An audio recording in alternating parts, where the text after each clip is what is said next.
Boa tarde. Boa tarde, Marreteiro. Meu nome é Edson Cabral, sou Relações Públicas do programa de visitas e eu vou falar para vocês a história do homem visionário e empreendedor. Este era Giuseppe Martinelli. Ele nasceu na cidade de São Donato de Luca, na Toscana da Itália, em 23 de julho de 1870, numa família tradicional da construção. Em 1889, com 19 anos de idade, pobre, inspirado pela lavoura do café e também pela construção, ele veio para o Brasil com o irmão mais velho, descendo no porto do Rio de Janeiro. Passaram a morar na cidade do Rio de Janeiro. Dentro de alguns anos, Giuseppe foi morar e trabalhar na cidade de Santos. Lá ele foi pedreiro, carpinteiro, açougueiro, comerciante, mascateiro. Ele fez de tudo um pouco. Passaram-se alguns anos, ele foi trabalhar numa grande empresa de navios como despachante aduaneiro, montando algumas empresas nos portos de Santos e Rio de Janeiro. Em 30 e poucos anos que ele estava morando aqui no Brasil, ele já havia adquirido uma frota com 22 navios e várias casas bancárias. Mas o sonho dele era construir esse prédio que não só marcasse São Paulo, Brasil e América Latina. Em 1922, ele veio aqui para São Paulo. Ele já havia comprado este terreno. Em 1914, ele convidou um húngaro chamado William Fidinger. Era engenheiro e também arquiteto. Fez um projeto de apenas 14 andares. Em 1923, Giuseppe vendeu todos os navios. Em 1924, ele reuniu a equipe e disse: vamos iniciar a obra desse prédio e eu quero que vocês façam a fundação para 30 andares. A prefeitura, a justiça, deixando ou não, eu não quero nem saber. Fizeram a fundação, começaram a subir o prédio. Chegou no 14º andar. Giuseppe se animou, queria mais. Chegou no engenheiro e disse: quero dar continuidade na obra. Mas o engenheiro responsável respondeu para ele: o meu limite são apenas 14 andares. Eu paro por aqui. O Martinelli, muito bravo, respondeu: não tem importância, pois eu vou conseguir alguém que dê continuidade na obra. Deu tanta sorte, o seu sobrinho Ítalo Martinelli já estava formado, já era engenheiro e arquiteto. Deu continuidade na obra com o próprio tio.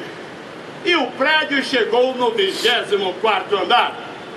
Foi embargado pela prefeitura. As pessoas que moravam aqui próximo entraram em pânico achando que o prédio fosse cair.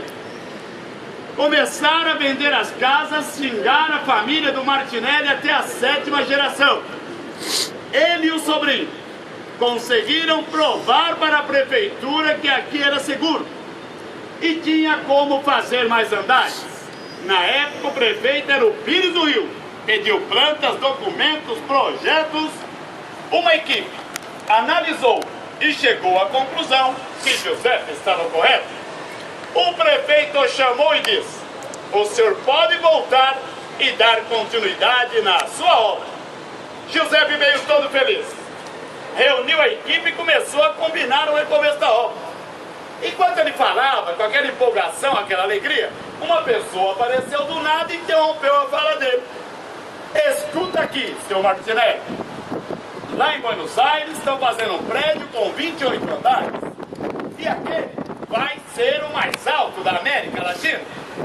Giuseppe, naquela empolgação, deu uma engasgada, olhou para a equipe e disse: tudo que eu estou dizendo, esqueça.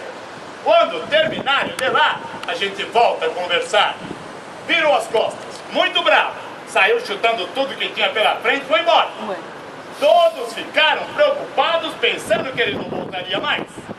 Terminaram em Buenos Aires, no prédio mais alto, todos comentando, ele apareceu. Reuniu a equipe novamente. E aí ele disse, terminaram de lá, né? Pois bem, pois agora é a nossa vez. Vamos fazer até o 25º. Quero uma laje no 26º. E agora, eu quero 800 metros quadrados de construção aqui em cima. Começaram a questioná-lo sobre o peso do prédio. Ele respondeu, vou fazer com material mais leve, porque na verdade o que eu quero aqui em cima é uma vila italiana. Vamos começar pela minha casa. 15 cômodos e 4 andares. Casa dos empregados, quartos de hóspedes, salão de festas. E quero que vocês deixem uma área livre de 1.200 metros quadrados para que possamos fazer um ângulo de 360 graus.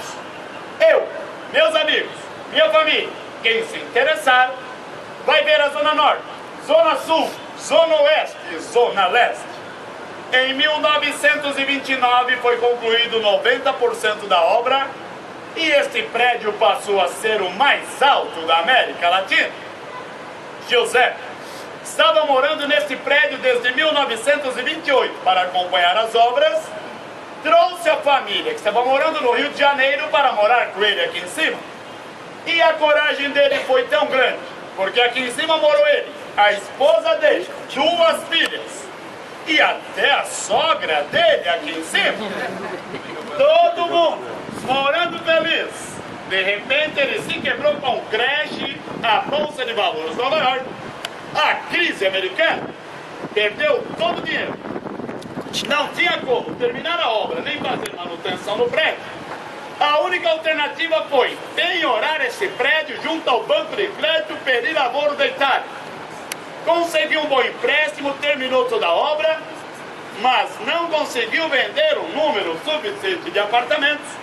Faltou dinheiro para saldar o débito do Banco da Itália, que fazia parte do governo de lá.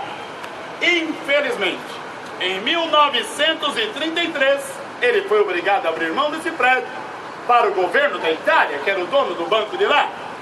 Em 1934, ele reuniu a família e disse, a única alternativa para nós é irmos para o bairro do Flamengo, Rio de Janeiro, e lá vamos poder recomeçar a vida.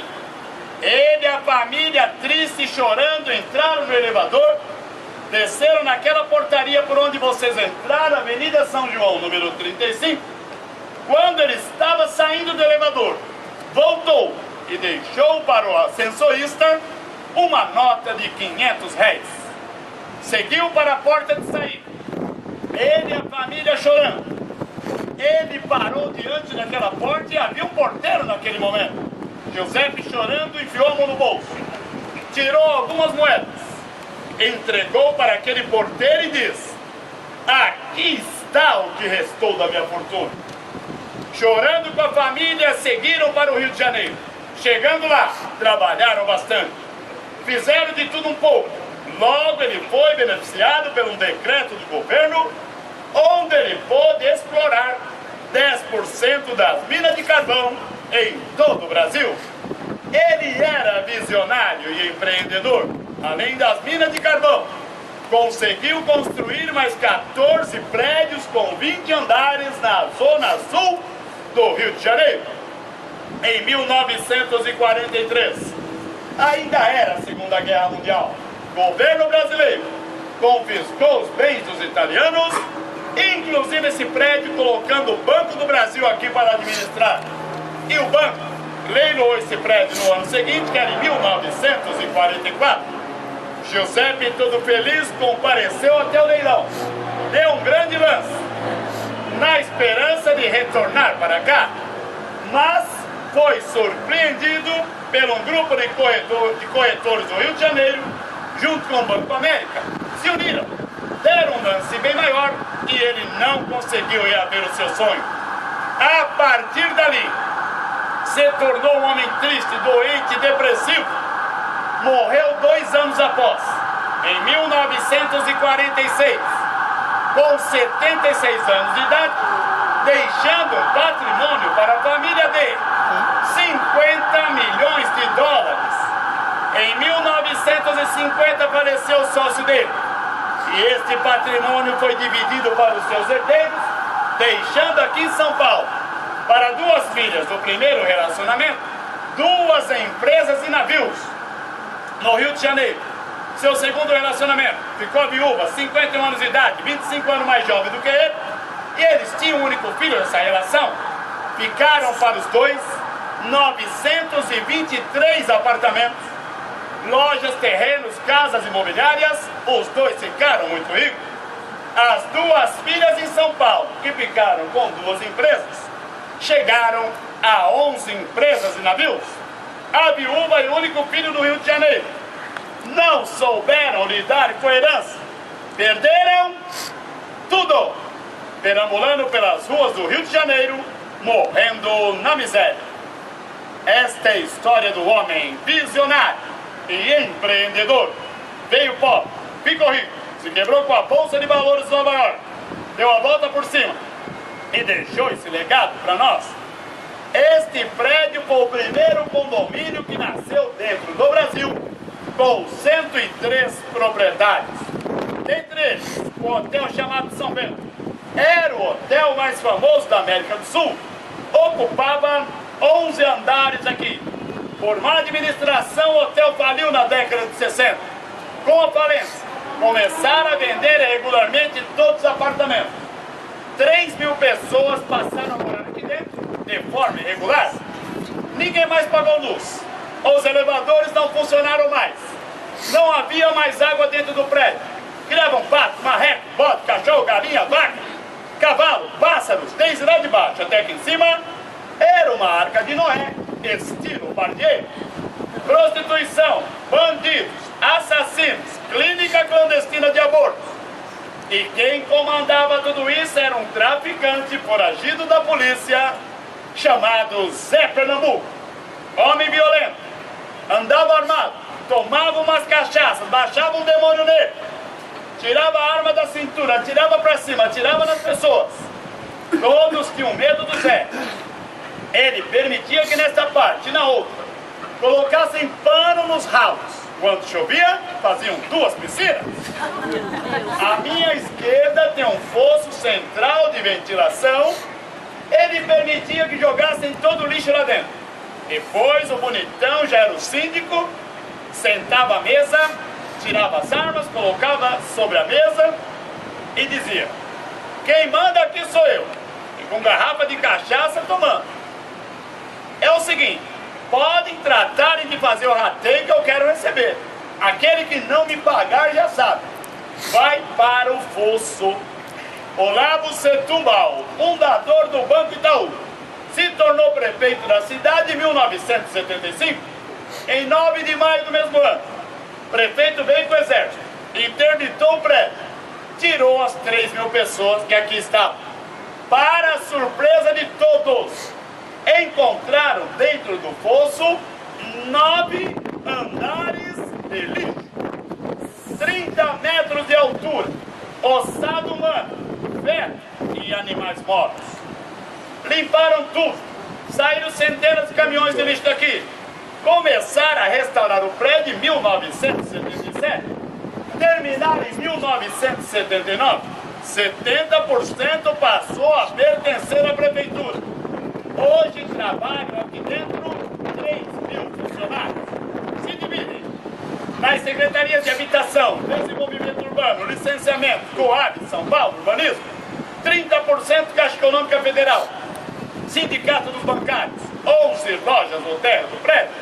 Este prédio tem 30 andares, 130 metros de altura, 48.000 metros quadrados de construção, 585 mil toneladas de peso. O estilo é eclético, tem um pouco do barroco francês, italiano, neoclássico, gótico, rococó, art déco, arte nouveau, uma mistura de barrocos. O cimento vinha da Suécia e da Noruega na cor rosa. Chegando aqui, colocava o sangue do boi para dar uma tonalidade mais forte, colocava o pó de mica, umas pedrinhas que brilham. Esse prédio brilhava, ele reluzia. Foi até apelidado pelo escritor Oswald de Andrade como bolo de noiva, pela sua imponência, sua arquitetura e sua beleza. serve de cenários para gravações de novelas, filmes, comerciais, documentários, casamentos, várias realizações aqui. Ontem, uma grande marca de tênis realizou um grande evento para 180 pessoas que viraram a noite aqui com festas. Estamos felizes que o programa de visitas completou 6 anos. Já passamos de 300 mil visitantes, pessoas de toda parte do mundo. Cada dia que passa, o programa de visitas vai ganhando a sua forma, vai melhorando. A história está no YouTube. História do Martinelli completa por Edson Cabral. Cidade Viva Martinelli mostra toda a degradação do prédio. História completa do Martinelli em 15 minutos. E a minha trajetória aqui. Aos meus 53 anos de idade, quase 15 de Martinelli, comecei porteiro, segurança, supervisor geral, fui alçado Relações Públicas, reconhecido por todas as TVs abertas, várias TVs fechadas, Canadá, Alemanha, Japão, Estados Unidos, Hungria, Colômbia, revistas e jornais, falamos em todos, vários programas de rádio, palestras estou fazendo. Dia 27 de novembro estamos aí inaugurando um grande programa na Rádio da TV Gazeta e eu sou o terceiro a falar. Vamos falar da cidade de São Paulo e do Martinelli. Estamos felizes aqui porque eu estou ficando famosinho. Gostou? Pode bater palma.